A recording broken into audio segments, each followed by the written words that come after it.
কাহিনীর শুরুতে আমরা সাইবেরিয়ান এক জেল দেখতে পাই। সেখানে অনেক জার্মান সৈন্যদের লাইন ধরে দাঁড় করানো হয়েছে।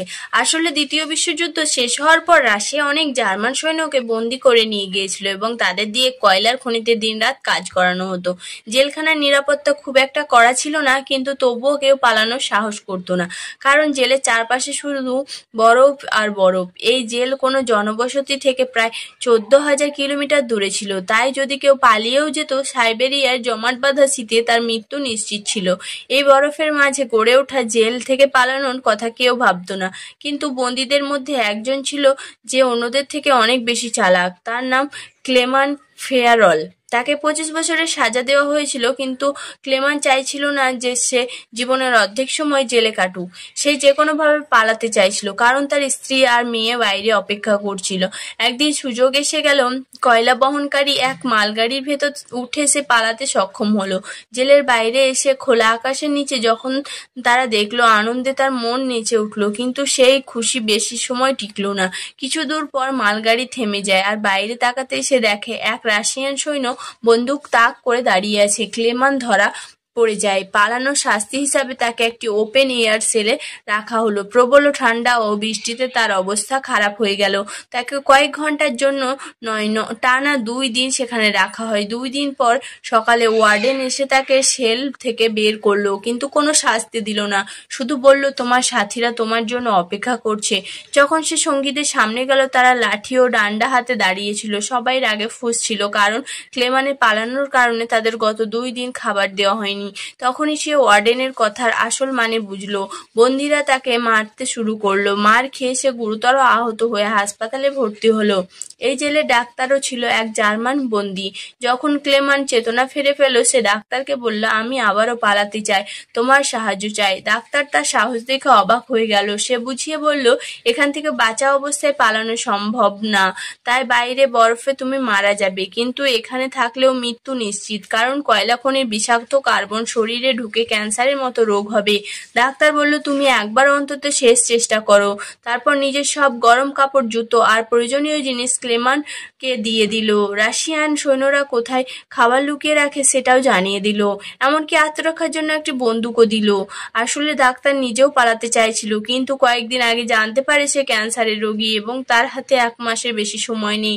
বিদায়ের সময় সে একটি লাঞ্চ বক্স ক্লেমানকে দিল এবং বলল, যদি তুমি বেঁচে ফিরতে পারো, আমার পরিবারকে দিয়ে দিও এবং বলবে আমি আর বেঁচে নেই। রাতের অন্ধকারে আবারও পালিয়ে গেল ক্লেমান।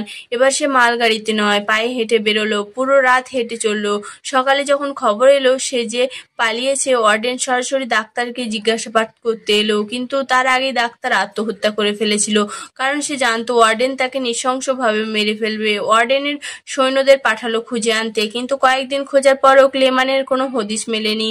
তার সৌভাগ্য ছিল যে প্রচণ্ড তুষারপাতের কারণে তার পদচিহ্ন মুছে যাচ্ছিল। সবাই ধরে নিল সে ঠান্ডায় মারা গেছে, কিন্তু ওয়ার্ডেন বিশ্বাস করল না, কারণ সে জানতো ক্লেমান এত সহজে হার মানবে না। অন্যদিকে ক্লেমানের তুষার ঝড়ের মধ্যে হেঁটে চলেছিল। পালানোর 9 দিন পর থেকে সে হঠাৎ কুকুরের ঘেউ ঘেউ শুনলো এবং একটি স্লেজে এগিয়ে আসতে দেখলো। হঠাৎ তার ঘুম ভাঙলো, সবটাই স্বপ্ন ছিল।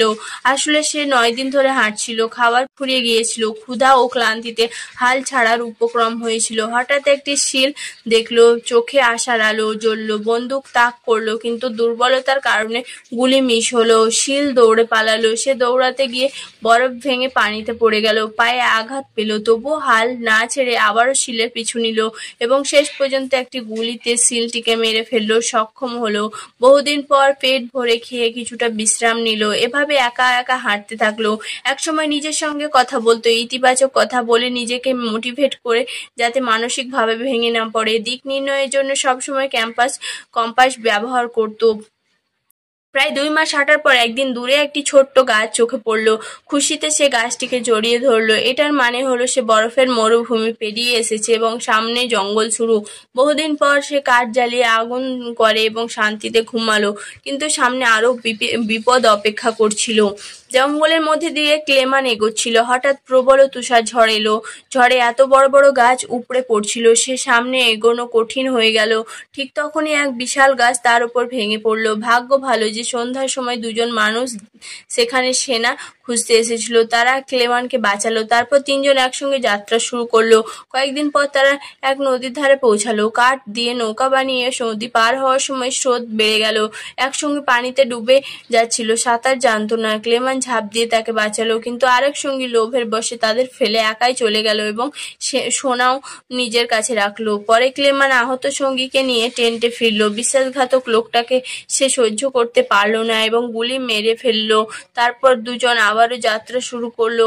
মাসের পর মাস তারা এভাবেই এগোলো, কিন্তু আবারও শীত নামলো। চারপাশ বরফে ঢাকা পড়লো। যে সঙ্গীটা বেঁচে ছিল তার বোঝা ভারী ছিল বলে চলতে কষ্ট হচ্ছিল। ক্লেমান সাহায্য করতে চাইলো, কিন্তু সে ভুল বুঝলো। মনে করলো ক্লেমান হয়তো সোনা নিয়ে নিতে চাইছে, তাই রাগে সে ক্লেমানকে ধাক্কা দিয়ে ফেলে দিল। ক্লেমান অচেতন হয়ে গেল। জ্ঞান ফিরলে সে দেখে নেকড়ের দল এগিয়ে আসছে। সে গাছে ওঠার চেষ্টা করলো, কিন্তু দুর্বল গাছ ভেঙে পড়লো। নেকড়েরা আক্রমণ করতে যাচ্ছিল। ঠিক তখনই গুলির শব্দ হলো। স্থানীয় শিকারীরা এসে নেকড়েদের মেরে তাকে বাঁচালো। শিকারীরা তাকে গ্রামে নিয়ে গেল, চিকিৎসা করলো। বহু বছরের পর সে আবারও মানুষজন দেখতে পেল। গ্রামে কিছুদিন ভালোভাবে কাটলো, কিন্তু একদিন সেখানে ওয়ার্ডেনের চিঠি এলো। লেখা ছিল, একজন জার্মান বন্দী পালিয়েছে। যদি কেউ আশ্রয় দেয় তবে সে দেশদ্রোহী হবে। এতে ক্লেমান বাধ্য হলো গ্রাম ছাড়তে। গ্রামবাসীরা তাকে খাবার আর একটি শিকারী কুকুর দিল সঙ্গী হিসাবে। এখন সে আর একা ছিল না। তারা দুজনে চলতে চলতে এক কাঠের মিলের কাছে এলো। কুকুরটি খাবারের লোভে ভেতরে ঢুকে গেল। ক্লেমানও ঢুকলো। ভেতরে কর্মীরা তাকে চিনল এবং মালিকের কাছে নিয়ে গেল।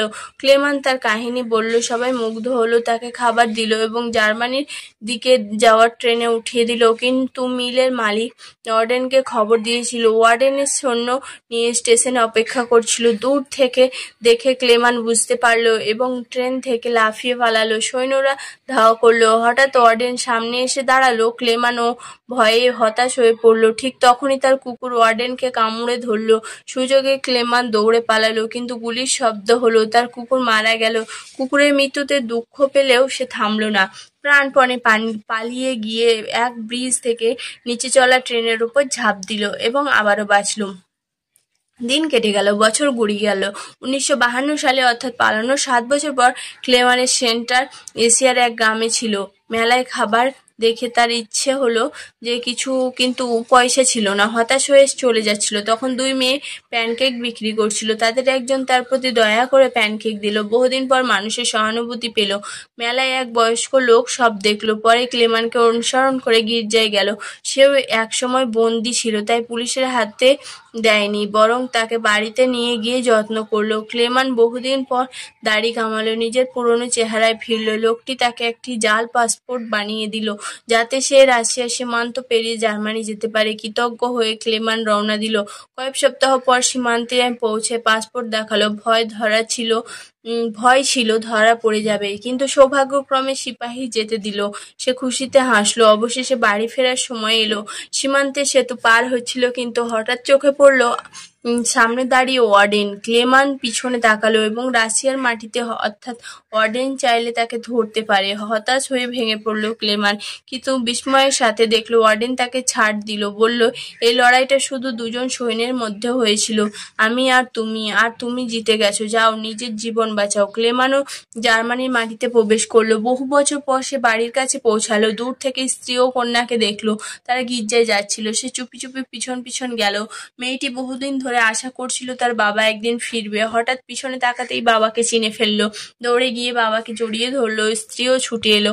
বহু বছর পর তিনজন আবারও এক হলো। আনন্দ আর আশ্রুতে তাদের মিলন ঘটলো। এভাবেই সত্য ঘটনার উপর ভিত্তি করে বানানো এই সিনেমা শেষ হয়। তো বন্ধুরা, যদি ভিডিওটি ভালো লাগে তো অবশ্যই একটা লাইক করবেন এবং চ্যানেলটি সাবস্ক্রাইব করবেন, এবং কোন সিনটা আপনাদের সবথেকে ভালো লেগেছে সেটি কমেন্টে জানাবেন। এবং আপনারা যদি এরকম জেলে থাকতেন তো আপনারা কি করতেন? আপনারা কি সেখানে মৃত্যুবরণ করতেন, নাকি পালিয়ে যেতেন এই ক্লেমানের মতো?